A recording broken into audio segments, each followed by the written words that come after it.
If we're being honest, and as travelers, I think we should be as honest as possible, there are a few reasons why we choose to travel. One is a sense of adventure.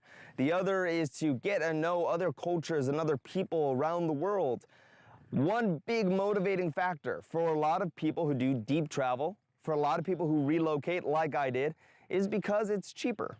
Now, ignoring temporarily the very important ethical, moral, and power quandaries that come with that, and that is an important conversation to have, that come with that economic difference.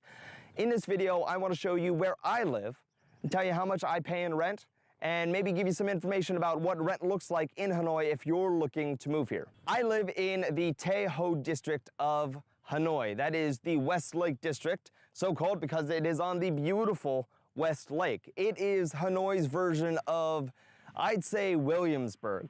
It is not the Upper East Side where you have your super wealthy Vietnamese, you've got your people who don't want to mix with other people. It is this mesh of up-and-coming Vietnamese, of expats, of the diplomatic corps. There are a lot of embassies in this district. It's a very interesting and actually very Western bubble in Hanoi, and it's a very beautiful district.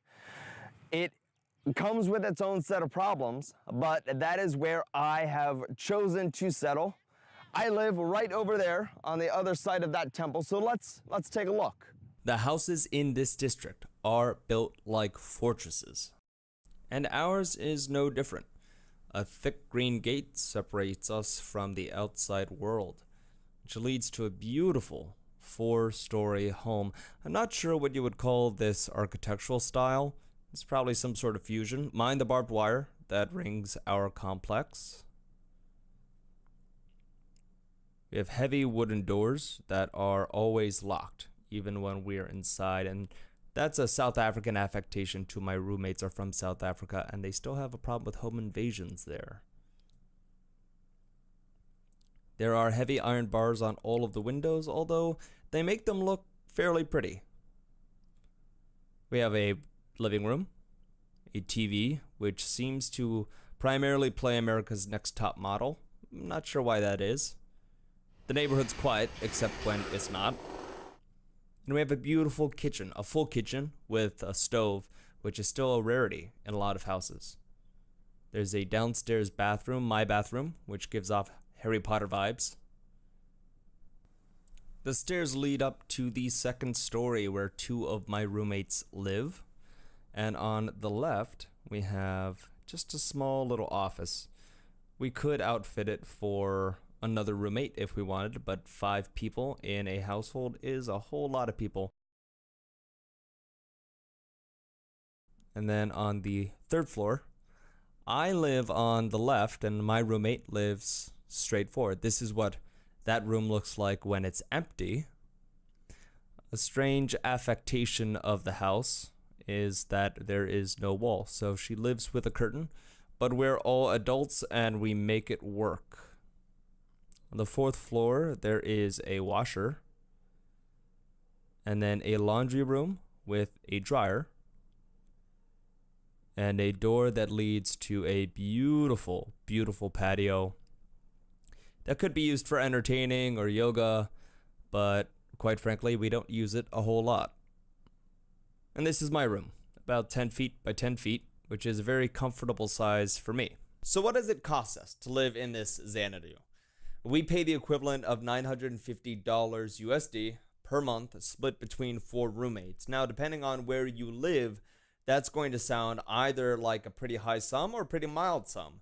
Me, coming from New York City, $950 for a 4-story house in the nicest district, or one of the nicest districts in the capital city of a country, sounds pretty freaking amazing. Rent is paid in 3-month increments, which is in line with the teaching contracts. Most of the expats here are foreign English teachers, and just kind of the general transients of the expat community. Now, if you're looking at the ranges for rent, Tay Ho is generally going to be the most expensive. It is the quote-unquote expat district. It is where most of the foreigners live, most of the foreign English teachers, most of the expat, most of the diplomatic community lives in Tay Ho. It has the most Western amenities by far. You're looking generally at $250 to $350 per month for a nice room And I'd say add an extra $100 on top of that to $150 for a nice studio. Actually, when I first moved here, I looked at a studio first and almost signed a lease for that studio. It was going to run me $375 per month. I found this place and it was cheaper, and I just kind of got into the groove with the roommates. But that price is possible for a really nice studio apartment in Taeho, although I don't know what the utilities would have run me. You can find cheaper rent if you want it. The further away from Taeho you get, the cheaper your rent gets. Bading and north of Akko are roughly similar to Taeho. Honkiem and Kaohsiung, you're looking at about $150 to $200 per month for rent. And in Haibatrong, Longbien, and Dongda, which are kind of the pulsing heart of Hanoi, you're looking at even cheaper. Also, generally, the further away from Taeho you get, the more you enter genuine Vietnam. If we're calling a spade, Taeho is a Westerner bubble. It is great for eliminating culture shock, but it is not going to give you an authentic experience of what Vietnam is. You're not going to have to learn any Vietnamese. You're going to have most of the comforts, most of the Western comforts that you'll have had at home, and you're not going to be pushed out of your comfort zone. So consider that when you're considering where to rent in Hanoi. I have to be honest, I went the easy route because it was my first time abroad. I found a place in Taeho. I have not had to learn any Vietnamese, something that I am actually quite ashamed of. And I have not had the type of culture shock that I would have had I moved to any other city besides maybe Saigon. If you're looking for real Vietnam, then move to another district. And that's okay. I met a guy at a show a couple weeks ago who knew that he was going to stay in Vietnam for 5 years. That was his plan, and he specifically moved to Dong Da, which is a busy downtown district. He moved in with the Vietnamese family specifically so that he could start learning Vietnamese because he wanted to integrate with the culture. But if you live in Taeho, you're not going to do that. It's just not going to happen. Also note that the price, $950 per month, does not include utilities. Now I'm going to do another video on utilities because it actually is pretty interesting. As a foreigner, there are some curveballs that you may not expect.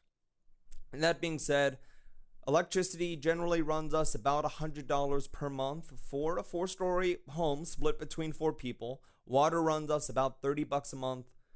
Gas for the stove runs about $15 a month.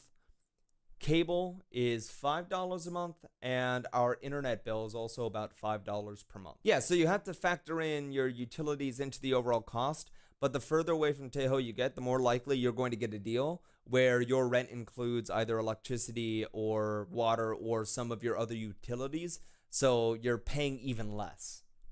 What questions do you have about renting in Vietnam or Hanoi? What questions do you have about life in Vietnam? I'm living here, so I'm probably in a good position to answer them. If you want to continue to follow my travels, consider following me on Instagram and Twitter. I post there once a day, and consider subscribing to this channel because I am going to continue posting videos of life in Vietnam because life is way too short not to check out what's going on the other side of the planet, I think. All right. Thanks for watching.